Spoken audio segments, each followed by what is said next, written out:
क्या आप जानते हैं कि दुनिया का सबसे खतरनाक ज्वेलरी चोर गैंग फिल्मों के किरदारों की तरह काम करता था?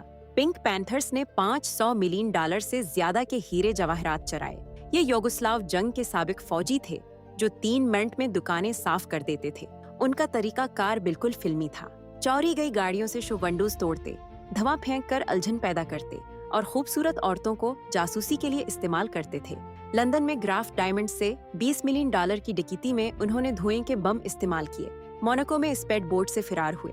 इंटरपोल ने 10 साल की तहकीकात के बाद इनके कई ग्रुप पकड़े, लेकिन असली रहनुमा अब भी फरार हैं और आज तक वही तकनीक इस्तेमाल करते हैं। ये हकीकी जिंदगी का मिशन इम्पॉसिबल था।